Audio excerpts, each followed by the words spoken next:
everyone out there. Welcome to today's episode. I'm your host, Siobhan, sales coach here at Cognism. And again, welcome back to the Why Did It Fail podcast. Title probably gives it away a little bit. So today we've actually got Harry Monkhouse. And rather than me steal your thunder, do you want to just intro yourself to the audience and just give them a little bit of background? Don't obviously tell them the subject. Yeah, We'll begin to that. yeah. Yeah, so like you said, Harry Monkhouse, I'm currently the Global Business Development Manager here at LastPass. And I suppose I've got one of those careers of developing of like started out in a different industry, pivoted into sales or the BDR org, and then worked my way through the organization from into AE back into Business Development Manager. So yeah, there's a story behind that as well of getting into tech. But yeah, that's my introduction into myself. Okay. Well, to warm you up even further, we always try to get to know our guests a little bit more. Last time I didn't get it right, so let's see if I can nail it this time. So we like to do two truths and a lie. So Oh if you'd like yeah. to tell me your two truths and your lie, I'll do my utmost best to try and nail it. But based on historical performance, let's see. Well, hopefully your percentage starts to increase further and further, We right? look for incremental As yeah, stages. as this gets on, we'll bring some data back and do a bit of analysis on how Shiv got on with this. So Shiv, my challenge to you is to figure out what is the lie then. So I can do a Rubik's Cube in 90 seconds. I booked a meeting on my first ever cold call, and I can do a backflip. Which one's the lie?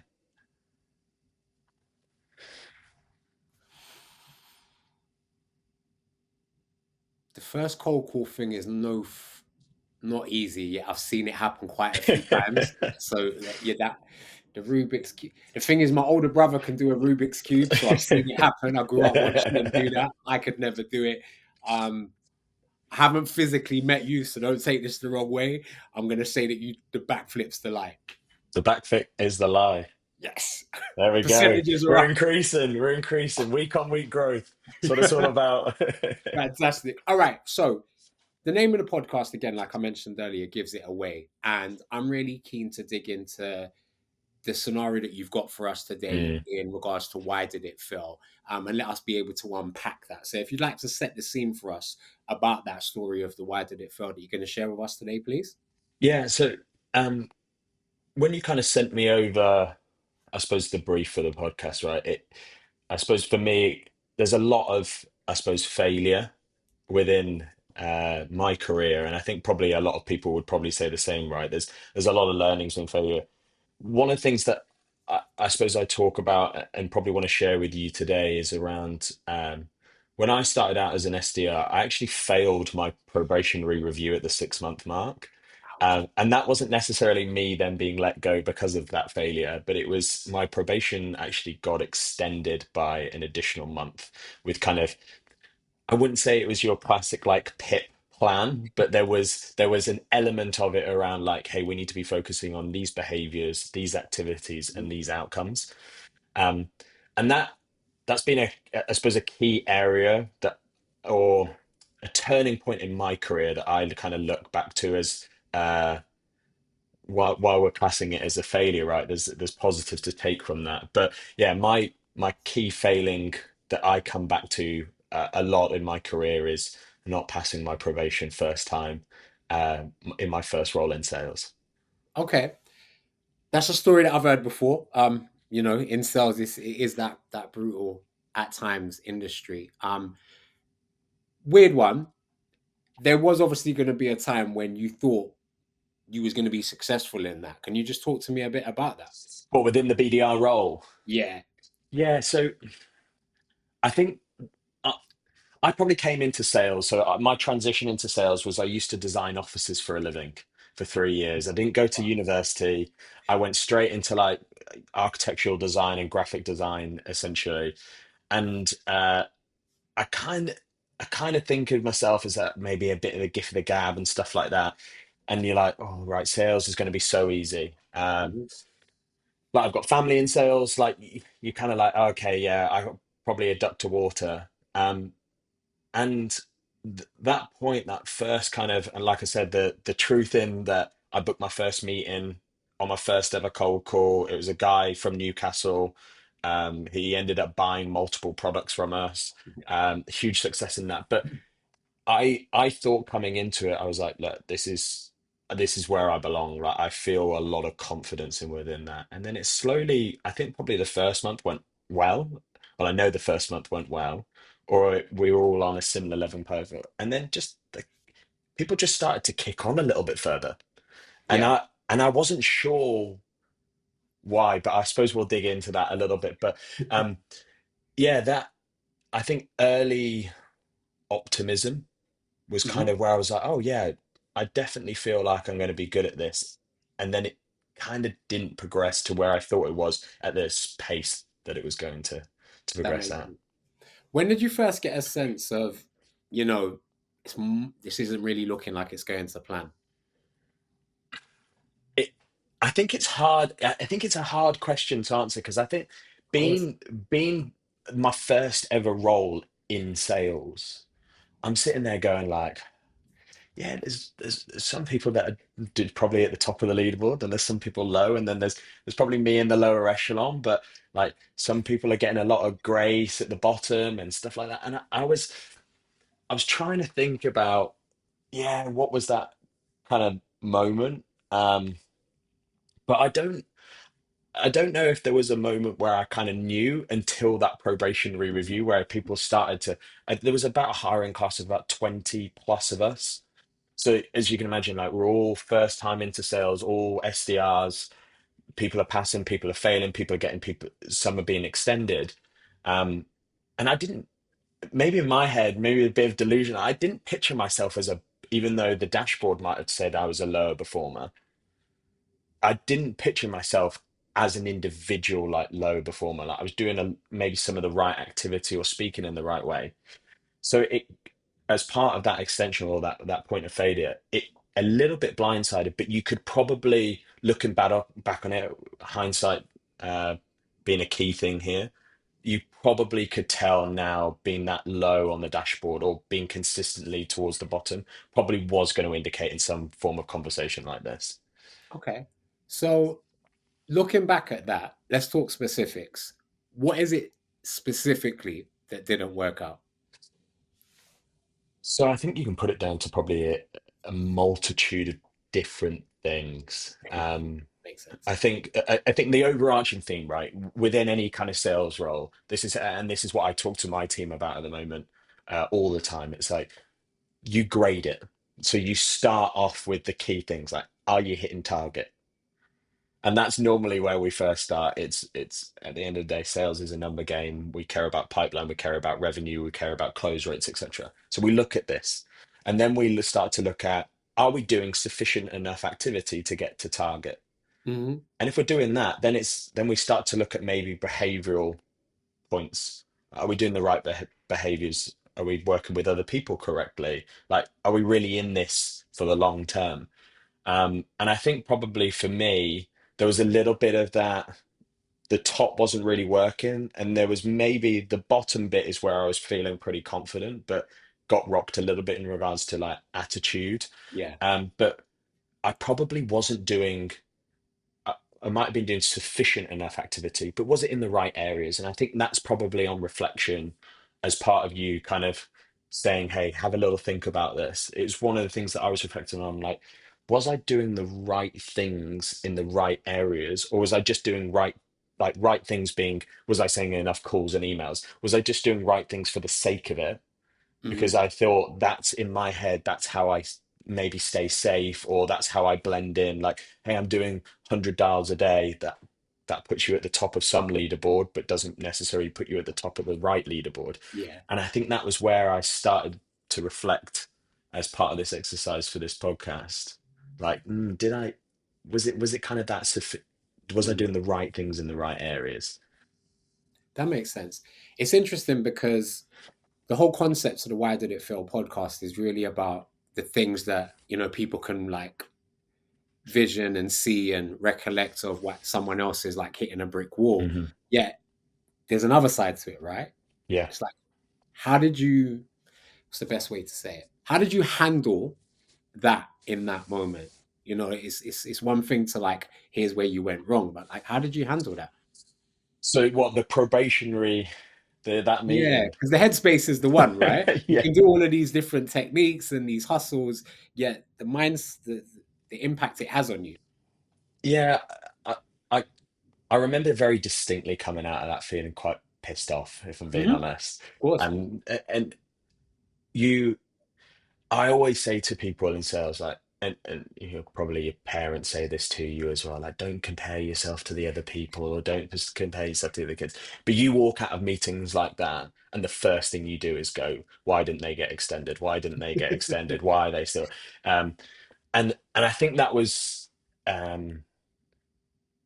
quite a humbling moment because I maybe it's a little bit of arrogance or a bit of cockiness or a bit of confidence within myself. I didn't think I was there. I didn't think I was someone that was going to be extended in regards to that.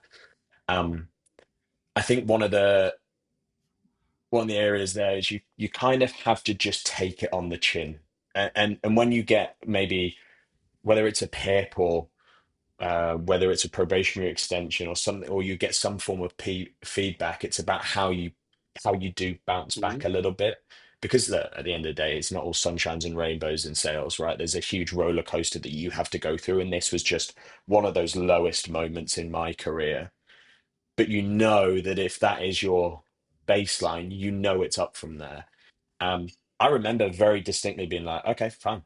Like I'm pissed when I leave the room, but in that meeting, I remember being quite calm, collected, like, okay, so what do I need to do to pass my probation then? Like you give me the things that I need to go and achieve, and I will go and achieve them. And then um I don't know if I'm jumping ahead here, but definitely went and go and I definitely went and achieved what I needed to go and achieve to then pass that probation pretty comfortably as Yes. part of Yeah. that. But I think it's about bouncing back and also consoling a little bit in other people, right?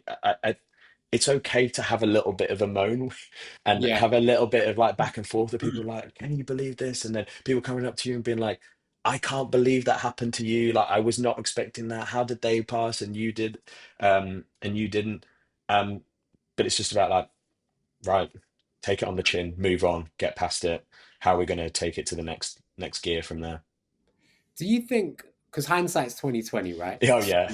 We can always unpack and be like, "Wow, if we had did this and did that," like you Yeah. get the map out and like if it, sorry, saying that, has hindsight given you a different perspective on it now that you look back on it? Because in the moment you have one view, right? When you look backwards, you usually have a different view.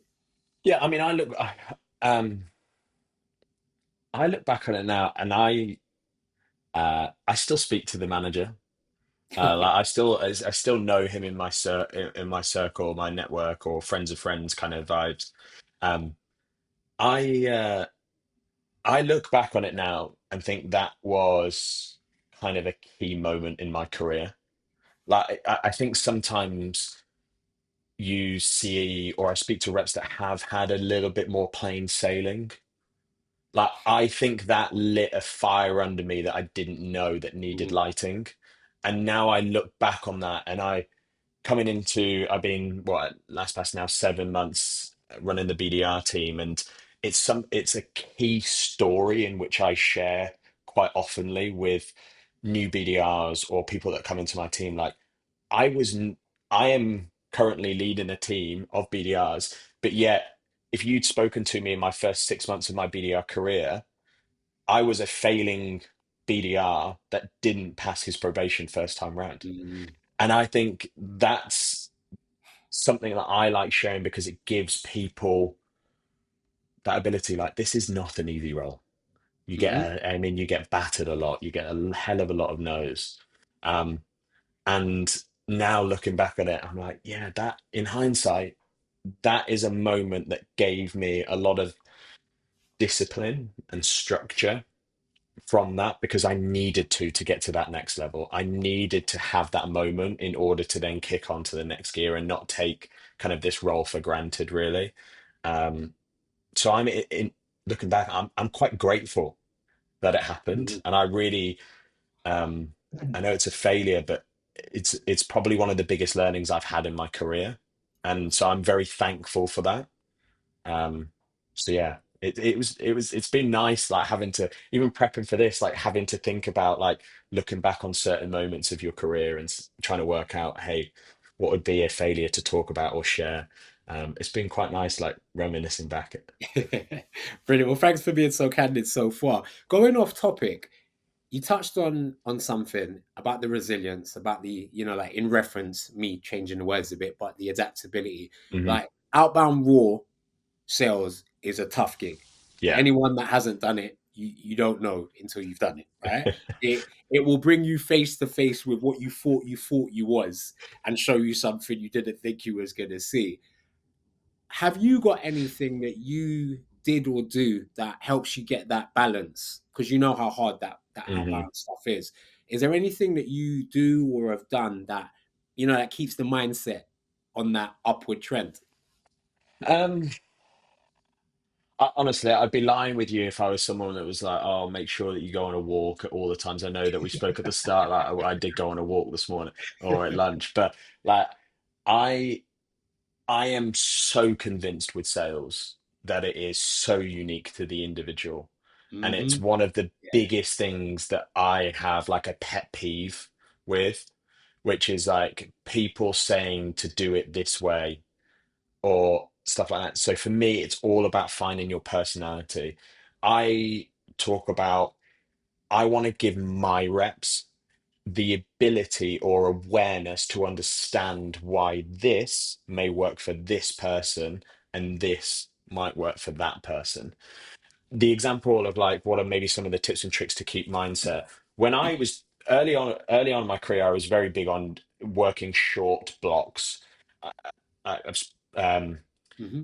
I was very bad at getting a calendar structure, and actually, it feeds in nicely to what we're talking about now. I became very, very disciplined with a calendar structure, and I am still today very disciplined with a calendar structure. In that first 6 months, was I very disciplined with my time? Probably not, right? I'm a 21-year-old Yeah. individual working with 25 other BDRs. We're all in our early 20s. It's a lot of fun when you Hmm. first start out. Yeah. There's a lot Yeah. of distractions, etc. And I think you get swept up in the moment, but you've got to know that you're here to do a 9 to 5 and you're here to deliver a particular number. So creating that core calendar optimization works. And one of the things that I talk about very openly, I got diagnosed with ADHD at a very, very young age, I think about 11, 12. And I have learned a lot about my dealings with ADHD. I know that I do not have a long attention span if I'm not enjoying something. If I'm enjoying something, I could be locked down for 4 hours doing the same thing. But there's not many things that probably lock me down for 4 hours at a time. So Yeah. one of the things that I noticed with is I would do a 45-minute block of any activity and then take a 15-minute break. While you look at that from a 9 to 5 perspective, you are taking maybe a lot of time off during your day. It was one of those things where I could actually work at 45 minutes at 100% Yeah. versus if I did an hour and a half, I might be at 60% and I might drift in and out. So that was one of the key things that I learned, but I would never enforce that on anyone else. It worked for me because of my attention span, because of my ADHD. And that was one of the things that I did to keep myself sane, which was just step away from the task, come back with a new mindset. And then my mindset today, and I talk about this with my team all the time: win the week, win the day, win the hour. And if you keep winning those hours, the hours look after. It's the whole like penny after the pound thing, but the hours look after the week. And it's all about win that hour, and whether that's a 45-minute block and a 15-minute or a half an hour, I've seen some people work really well with, where they do a calling and then an email or whatever it might be, how you structure it. But that was a key moment for me that helps me keep that resilience up, was learning my structure and my flow and my personality within this to keep me as optimal as possible. For the listeners out there, Harry's just stole what my next question would have been. So yeah, just want to throw that out. Well, thanks so much for sharing, because that's where I was going with it. I really like that mindset stuff, and what works for you doesn't. It's probably not going to work for me, right? And vice versa. So I love hearing people talk about that.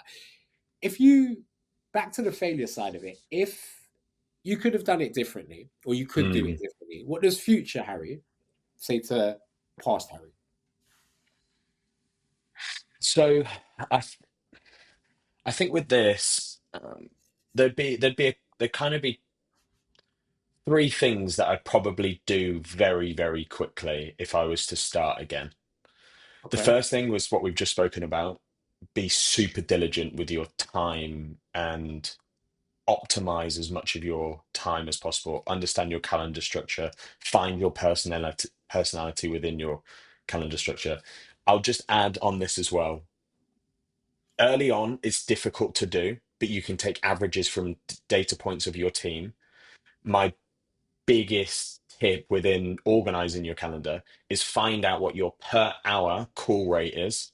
So put a block in your calendar for an hour, Mm-hmm. dial for an hour. How many people did you dial? Keep a tally, keep doing that, keep adding, put it in an Excel doc. You'll find your averages out or create a ChatGPT prompt and keep adding to that score. You'll find out what your average per hour rate of calling is and do the same for prospecting. Yeah. And then you know your box and you can reverse back. And then you'll be able to say, like, I need 5 meaningful conversations to book a meeting. And you reverse from your booked meetings and Yeah. you go all the way back. But it starts with that per hour prospecting and calling and being super, super effective with structuring around those, what are the highest value activities that you could possibly do as a rep.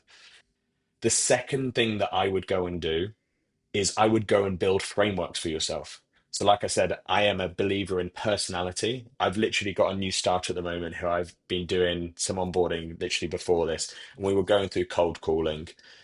Something that changed in my career was while thought I was okay on the phone. I mean, you start off with a hi, how are you? And then you very quickly realize that that doesn't really add any value to anyone. But then you go a little bit further deeper and you start to play around with stuff.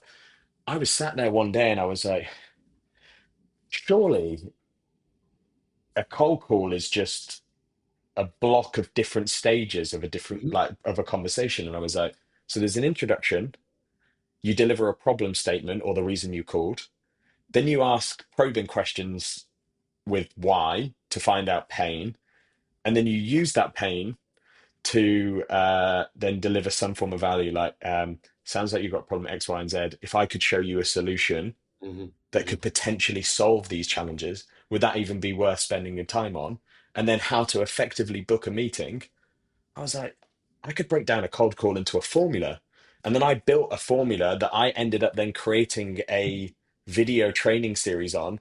And then I ended up training other people on how to cold call. But that by having that framework and understanding why maybe a pattern interrupt work for some people, like some people are like, oh, you want to chuck your phone out the window. Can I have 30 seconds? This is a cold call.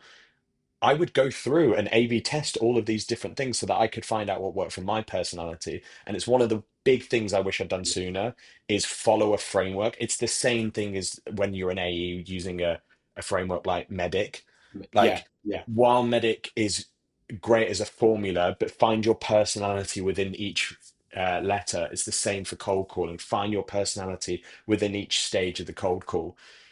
And that was something I wish I'd been taught sooner in my career rather than just being given maybe like a blank or like a script to kind of follow. I wish someone had told me the framework to find out what my script should have been or a script that I should have maybe leaned on. Um, and then my third point, which I think is the biggest point that I recommend for everyone, and I wish I'd done sooner. And when I did it about 9 months in, I wish I'd done it immediately sooner. Find someone in the same role as you at another company within your first month, whether it's someone at exactly the same point as you or has more experience than you. There is so much value in learning from others or learning together with others outside of your company. I remember very distinctly probably 5 individuals that I contacted when I got into like a BDR community, and I went and spoke. I was like, "Hey guys, like, who are some top reps in here? Who can I speak to?" Mm-hmm. Like, I learned things about sequencing that I didn't even know existed, and I learned about the double touch method. I think actually I think it was a Cognism rep that I learned how why you would double call someone when like, hey, they don't pick up, and then you call them immediately, and you're like, why are you calling me? And you'd be like, sorry, I forgot to leave you a voicemail. Like that was something that I picked up from a Cognizant rep. And that just like, that became like mind blowing for me around, God, there's so many people in this industry that know so much more than me. But you can very quickly at a company just be in this bubble.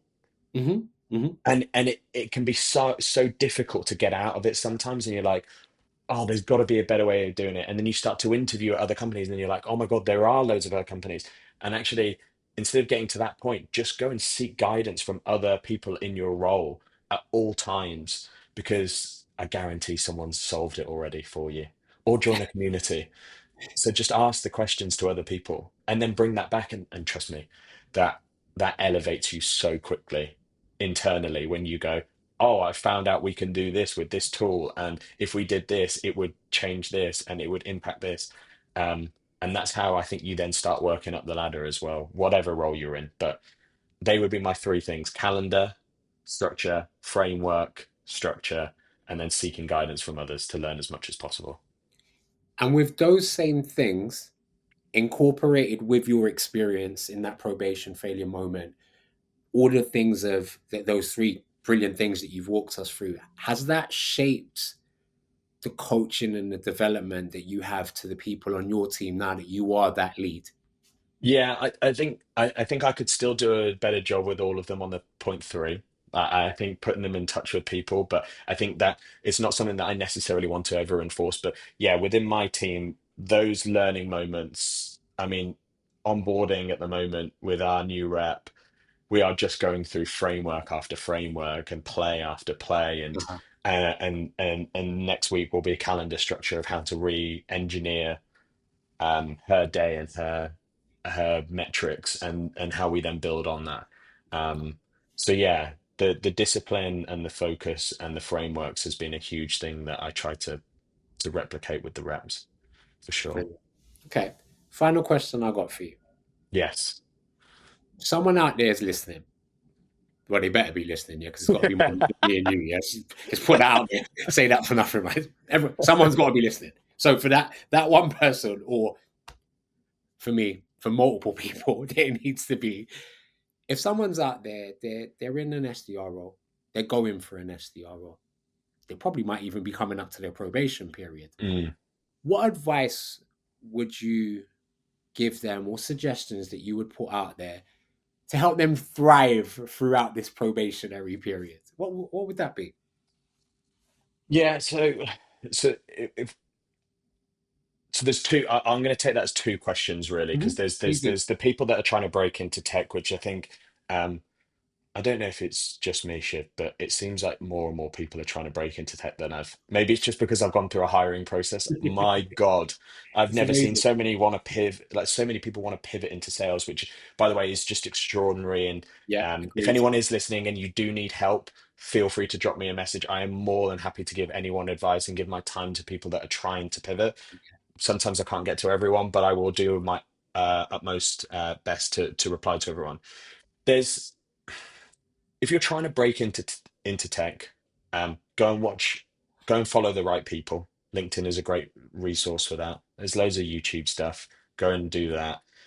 Go and learn the basics. Learn how to call. So just make sure that you are outreaching to the hiring manager. I can't tell you how many. I had 200 plus CVs, and only 40% of people did some form of sufficient outreach to me. 60% of people decided not to message the hiring manager. Mind blowing. That's where you're going wrong. But Mhm. then it's adding the variation, calling, email, timing, additional follow-ups. Like, we don't call you once. You normally need to call about, it's normally for, if you're in the prospecting world, it's about 16 touches to even get a reply. So you think, have that mindset when you're prospecting a hiring manager, but also multi-thread. Call other SDRs, call other AEs. The rep that we hired, she ended up outbounding to about six individuals at the company, so that when she ended up coming in the office, she knew half of the people that was already in the office, which was just fantastic to see, and it made it a very, very easy way to hire her. Um, in regards to the probationary period, again, it depends on whether you're a 1 month, a 3 month, and a 6 month. Yeah. So it's slightly different. My thought process for a BDR is when you get into the role, don't get overly excited and try get ahead of your skis. I hate that saying because it feels maybe very American, but the whole point of just absorb as much as possible, learn the product, learn the ICP, learn the frameworks, learn maybe the do some role plays, Hmm. etc. Hmm. But in your first kind of month to 3 months, just get good and feeling good at just doing the activities. Like you're going to get a lot of no's. Like just get used to that. Yeah. Like you don't need I with my reps, I do not expect a lot out of them in the first 3 months, but the activity and the attitude and the way they think about things is really, really important. Then kind of that 3 to 6 month mark, then we start knuckling down and we start to focus on what is the quality of that activity and how we're thinking about the role plays, etc. So your first 3 months, just get your head down and start enjoying the role and the opportunity that's been presented in front of you, and then start to focus in a little bit more about like, oh, I might try this, or I might try maybe a PS in my email, or maybe change my subject lines, or maybe I'm changing my problem statement a little bit. But just 3 months, get your head down, and then start tweaking. And for some people, I think kind of that maybe Shiv, you might disagree with me or agree with me, but sometimes for some people it takes a little bit longer. So be okay with it that it takes you a Agreed. little bit longer, but 0 to 6 months is also okay just to get your head down and get used to the role. Like it probably took me like a year and a bit to feel like I'd started to master elements of the role. I still think there's huge amounts of learnings that I've got. I still do cold calls today, and there's moments where I'm calling people the wrong name, or um I've mispronounced something, or I've said the wrong problem statement. Like we all make mistakes, but Of course. you can start to master certain elements, but sometimes it takes people a year, 2 years. So don't worry about rushing it. And then, but also remember, don't try and rush the BDR role. That's probably my biggest thing. Me and Lauren Reeves agree on this quite a lot. Like some people really, really want to get out of the role as quickly as possible. Like you're only going to be a BDR probably once in your career. You're probably Mm. never going to go AE and then back to BDRs. Yeah. And some people do, and I've got nothing against that. But there's some people, it's probably the only time that you're going to learn this skill set Yeah. to at the level and have the only amount of time committed to learning this role. So I think with that, just break up your journey into chunks that you feel is digestible for your chapter or your book that you are writing on your journey. Brilliant. That's a perfect way to end that. Chopping it up, that learning from failure, that trying different things. That's really everything incorporating what this whole podcast idea came from, which is myself included. I see tons of things that people do. Not enough people talk about why did they fail. Yes, Yeah. you have to have your own experiences to learn from it. I'm not going to learn from your mistakes. However, being able to have people candidly share, here's what didn't work for me, and here's Hmm. what I tried. And thank you so much for taking the time out of your day, not just to be on the podcast, but to share so candidly and openly to allow people to actually see, yeah, there's more than one way that this actually happens. So I wish you nothing but success in your onward journeys. And let's hope the sunshine stays out so we can both go for those long walks, right? Yeah, exactly, exactly. All right. Thanks so much for your time. Take care of yourself. Cheers. Thanks, Bye Shiv. bye. Really appreciate it.